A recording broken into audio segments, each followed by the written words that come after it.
Hello everyone, this is Vipin Kumar and welcome to Apex GK classes. आज की हमारी video class का टॉपिक है वैदिक कालीन सभ्यता, जिसको आर्य सभ्यता के नाम से भी जाना जाता है।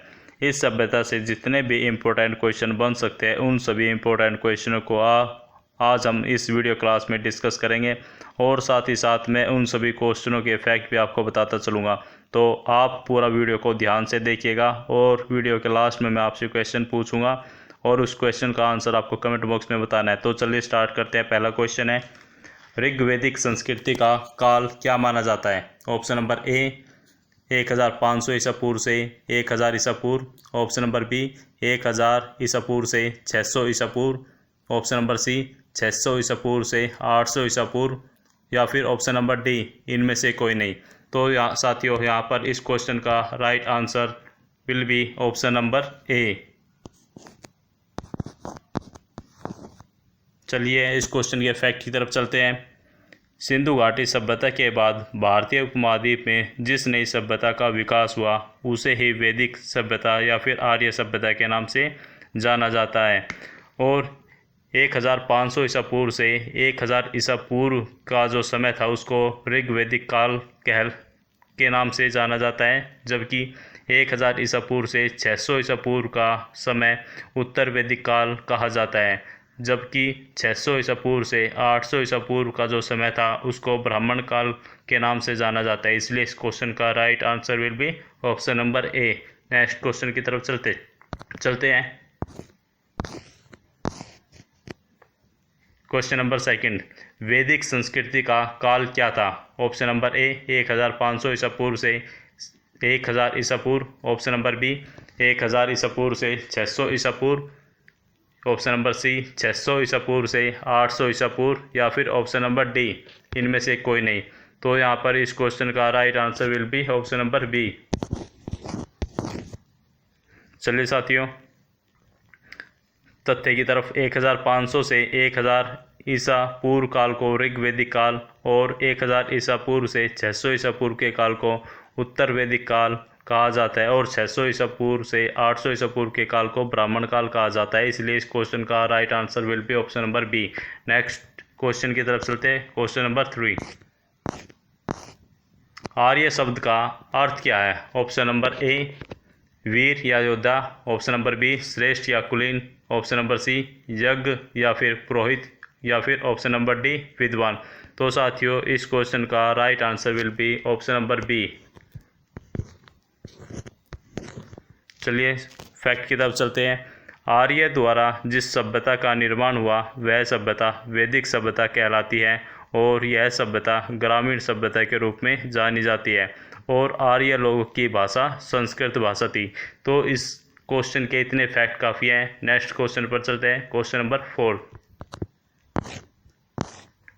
इनमें से किस फसल का ज्ञान वैदिक काल के लोगों को नहीं था? ऑप्शन नंबर ए जौ, ऑप्शन नंबर बी गेहूं, ऑप्शन नंबर सी चावल, या फिर ऑप्शन नंबर डी तंबाकू। यहाँ पर इस क्वेश्चन का right answer will be option number D तंबाकू। चलिए फैक्ट की तरफ चलते हैं। जौ, गेहूं, चावल आदि का उत्पादन सिंधु सभ्यता के दौरान प्रारंभ हो चुका था, लेकिन तंबाकू के इस्तेमाल के साक्ष्य का प्रमाण कहीं भी नहीं मिला। इसलिए इस क्वेश्चन का right answer will be option number D. Next question, question number 5, किस वेद में प्राचीन वैदिक युग की संस्कृति के बारे में सूचना दी गई है? Option number A Rigveda, option number B Yajurveda, option number C Atharvaveda, या फिर ऑप्शन नंबर डी सामवेद। तो यहाँ पर इस क्वेश्चन का right answer will be option number A Rigveda. चलिए साथियों, फैक्ट की तरफ चलते हैं। ऋग्वेद में प्राचीन वैदिक युग की सूचनाएं दी गई है। इसके बाद शतपथ ब्राह्मण का स्थान आता है जहां वैदिक युग की बात बताई गई है। ऋग्वेद की विशेषता यह है कि इसमें 10 मंडल, 1028 सूक्त और 10,462 रचनाएं हैं। इसमें मनुष्य को वर्णों में बांटा गया है और जो वर्ण थे वो ब्राह्मण, क्षत्रिय, वैश्य, शूद्र, जबकि यजुर्वेद में मंत्रों व बलि की बात की गई है। सामवेद में संगीत संबंधी बातों पर जोर डाला गया है और अथर्ववेद में चिकित्सा, मंत्र, तंत्र, जादू टोना जैसी बातों को बताया गया है। तो इसलिए इस क्वेश्चन का right answer will be option number A. Question number 6 की तरफ चलते हैं। वेदों की संख्या कितनी है? Option number A 2, option number B 3, option number C 4 या फिर ऑप्शन नंबर डी 5। तो यहाँ इस क्वेश्चन का right answer will be option number C. चलिए देखते हैं कौन कौन कितने प्रकार के वेद हैं। Number 1 Rigveda, number 2 Yajurveda, number 3 Samaveda और नंबर 4 अथर्ववेद। तो इस प्रकार इस क्वेश्चन का right answer option number C. Next question, question number 7 की तरफ चलते हैं। भारत के राज चिन्ह में प्रयुक्त होने वाला शब्द सत्यमेव जयते किस उपनिषद से लिया गया है? Option number A Mundaka Upanishad, option number B Kantha Upanishad, option number C Isha Upanishad या फिर option number D Brihadaranyaka Upanishad. तो यहाँ पर क्वेश्चन नंबर 7 का right answer will be option number A Mundaka Upanishad. देखते हैं इस क्वेश्चन के फैक्ट के बारे में। सत्यमेव जयते मुंडक उपनिषद से लिया गया है, इसलिए इस क्वेश्चन का right answer will be option number A. Next question, question number 8। ऋग्वैदिक आर्यों का मुख्य व्यवसाय क्या था? ऑप्शन नंबर ए कृषि, ऑप्शन नंबर बी पशुपालन, ऑप्शन नंबर सी शिक्षा या फिर ऑप्शन नंबर डी व्यवसाय। तो यहाँ इस क्वेश्चन का right answer will be option number B. Next question की तरफ चलते हैं। Question number 9। भारतीय संगीत का आदि ग्रंथ किसे कहा जाता है? Option number A Rigveda, option number B Upanishad, option number C Yajurveda या फिर ऑप्शन नंबर डी सामवेद। तो यहाँ क्वेश्चन नंबर 9 का right answer will be option number D Samaveda. Rigveda में वर्ण विभेद को प्रमुख माना गया है। उपनिषद में कर्मकांड के द्वारा जीव और जगत के ज्ञान पाने की बात बताई गई है और इनकी संख्या 108 है। यजुर्वेद में मंत्रों की बात और सामवेद में संगीत की बात के बारे में बताया गया है, इसलिए इस क्वेश्चन का right answer will be option number D. Question number 10 की तरफ चलते हैं। प्रथम विधि निर्माता कौन है? Option number A Manu, option number B Chanakya, option number C Chandragupta या फिर ऑप्शन नंबर डी सेल्यूकस। तो यहाँ इस क्वेश्चन का right answer will be option number A Manu. चलिए साथियों फैक्ट की तरफ चलते हैं। चाणक्य चंद्रगुप्त के मंत्री थे जो कि 375 ईसा पूर्व से 283 ईसा पूर्व काल के दौरान थे। चंद्रगुप्त भारत के प्रथम हिंदू सम्राट थे और 345 ईसा पूर्व से 297 ईसा पूर्व में इनका उपस्थिति थी।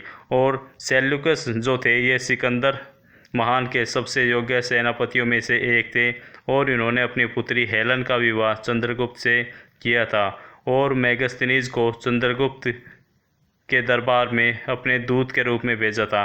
जबकि मनु महाराज द्वारा लिखित पुस्तक मनुस्मृति वह धर्मशास्त्र है जिसकी वेदों के बाद सर्वाधिक मान्यता है।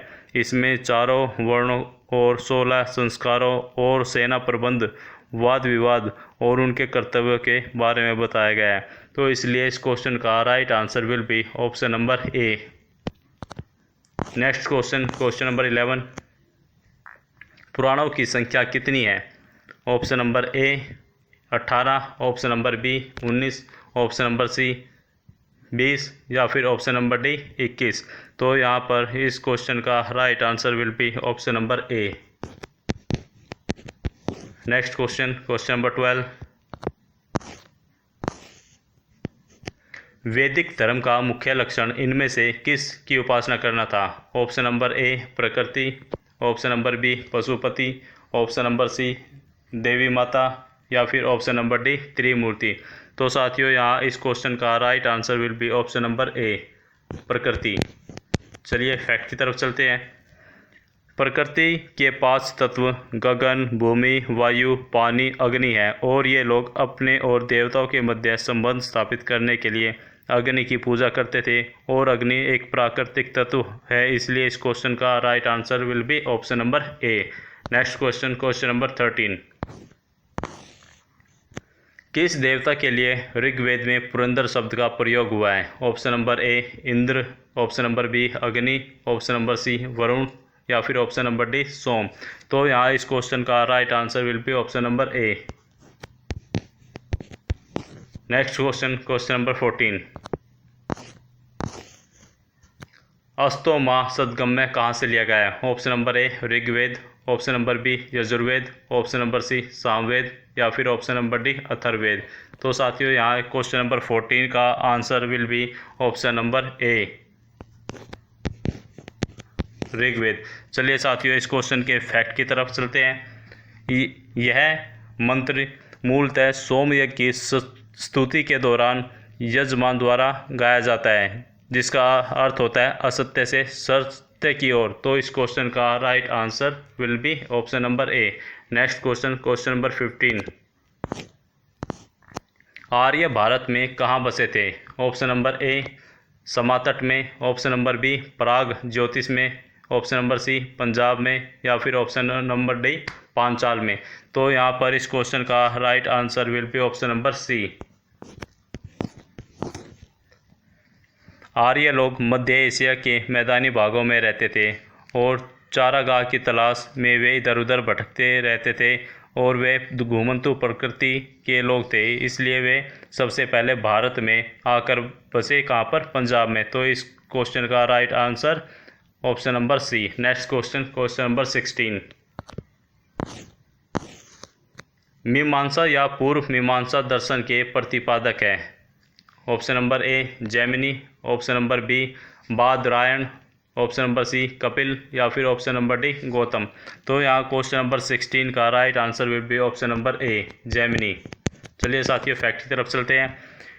वैदिक सभ्यता के दौरान 7 दार्शनिकों पर का प्रमुख प्रभाव रहा। इन 7 में से सबसे पहले जो थे वो चारवाक थे। इन्होंने चारवाक दर्शन की नींव रखी। उसके बाद पतंजलि ने योग दर्शन की। उसके बाद कपिल आए और इन्होंने सांख्य दर्शन की स्थापना की। फिर गौतम जी ने न्याय दर्शन की और जैमिनी ने पूर्व मीमांसा की और उसके बाद बादरायण जी ने उत्तर मीमांसा की। और इस कड़ी के सबसे लास्ट में जो दार्शनिक आए कणाद जी, उन्होंने वैशेषिक दर्शन की स्थापना की। इसलिए इस क्वेश्चन का right answer will be option number A. Next question, question number 17। किस काल में अछूत की अवधारणा स्पष्ट हुई? ऑप्शन नंबर ए ऋग्वेदिक काल में, ऑप्शन नंबर बी उत्तर वैदिक काल में, ऑप्शन नंबर सी उत्तर गुप्त काल में या फिर ऑप्शन नंबर डी धर्मशास्त्र के काल में। तो यहाँ पर right answer will B for this question option number D धर्मशास्त्र के काल में। किसी धर्म के नियम सिद्धांतों का वर्णन करने वाला जो शास्त्र हो या ग्रंथ होता है उसी को धर्मशास्त्र कहते हैं। इसलिए इस क्वेश्चन का right answer will be option number D.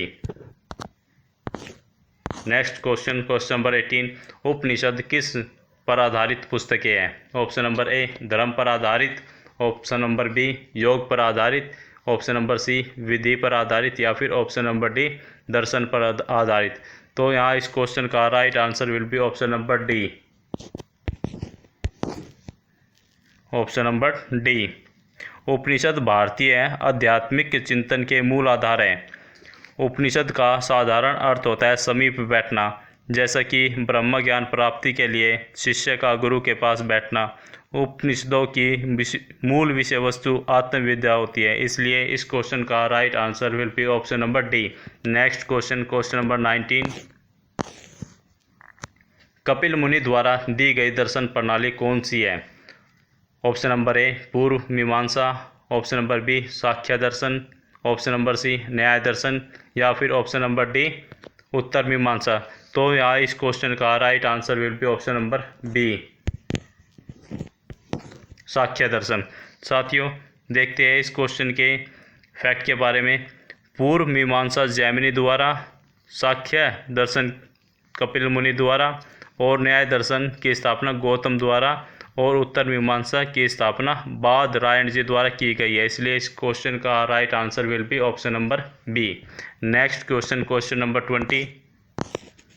चरक संहिता नामक पुस्तक किस विषय पर आधारित है? ऑप्शन नंबर ए अर्थशास्त्र, ऑप्शन नंबर बी राजनीति, ऑप्शन नंबर सी चिकित्सा या फिर ऑप्शन नंबर डी धर्म। तो यहाँ इस क्वेश्चन नंबर 20 का राइट आंसर जो होने जा रहा है वो आपका option number C will be right answer for this question, option number C. चलिए इस क्वेश्चन के फैक्ट के बारे में डिस्कस करते हैं। अर्थशास्त्र के लेखक जो थे वो चाणक्य जी थे और राजनीति शास्त्र के लेखक अरस्तु थे। अरस्तु प्लूटो के शिष्य थे और अरस्तु जी के शिष्य सिकंदर जी महान थे। और जबकि धर्म की स्थापना 500 ईसा पूर्व में महावीर द्वारा की गई थी। तो इसलिए इस क्वेश्चन का right answer will be option number C. Question of the day, वैदिक युग में प्रचलित शासन प्रणाली कौन सी थी? तो साथियों आपको इस क्वेश्चन का आंसर कमेंट बॉक्स में करना है। तो चलिए दोस्तों आज की इस वीडियो को यहीं पर समाप्त करते हैं। और हाँ, like share and subscribe Apex GK classes and please hit the bell icon for more notification. Thank you so much.